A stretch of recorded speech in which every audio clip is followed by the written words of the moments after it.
और इस वक्त बड़ी खबर देहरादून से है। चार धाम यात्रा से जुड़ी बड़ी खबर। सरकार ने चार धाम यात्रा खोलने के आदेश को वापस ले लिया है। 16 जून के बाद यात्रा खोलने पर फिर से सरकार विचार करेगी। अभी नैनीताल हाई कोर्ट में चार धाम यात्रा पर सुनवाई चल रही है और सरकार ने 3 जिलों चमोली, रुद्रप्रयाग, उत्तरकाशी के लोगों के लिए चार धाम यात्रा खोलने की मंजूरी दी थी, लेकिन उस मंजूरी को, उस आदेश को फिलहाल वापस ले लिया गया है। तो बड़ी खबर देहरादून से है। विनोद हमारे साथ जुड़ गए। विनोद, ये फैसला होता है फिर उसके बाद वापस लिया जाता है, ऐसी क्या वजह रही, क्यों ऐसा किया गया?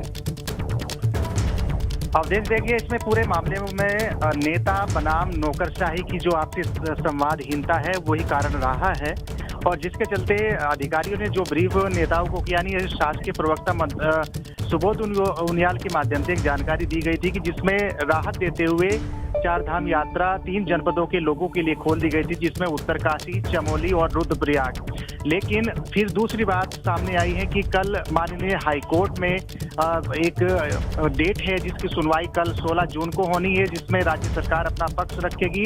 आखिरकार चार धाम को लेकर किस तरीके की व्यवस्था करने जा रही है, क्या क्या प्रारूप उसका होगा, व्यवस्थाएं क्या होंगी, तो उसको लेकर कल सुनवाई हो। लेकिन अधिकारी की जो और नेताओं की जो आपसी संवादहीनता होती है वो बिल्कुल साफ तौर पर अधिकारियों ने, जो शासकीय प्रवक्ता है, पर्यटन मंत्री हैं विभाग के, उनको जानकारी नहीं दी, जिसके चलते ये पूरा कंफ्यूजन हुआ, जिसके चलते अब एक बार फिर निर्णय लिया गया है कि राज्य में चार धाम यात्रा पूर्ण रूप से स्थगित रहेगी। जब तक कोई भी कोर्ट का निर्णय नहीं आता है तब तक पूर्ण रूप से राज्य में चार धाम यात्रा स्थगित ही रहेगी। यानी अभी भी जो पूरा कल का कंफ्यूजन था वो दूर हो चुका है।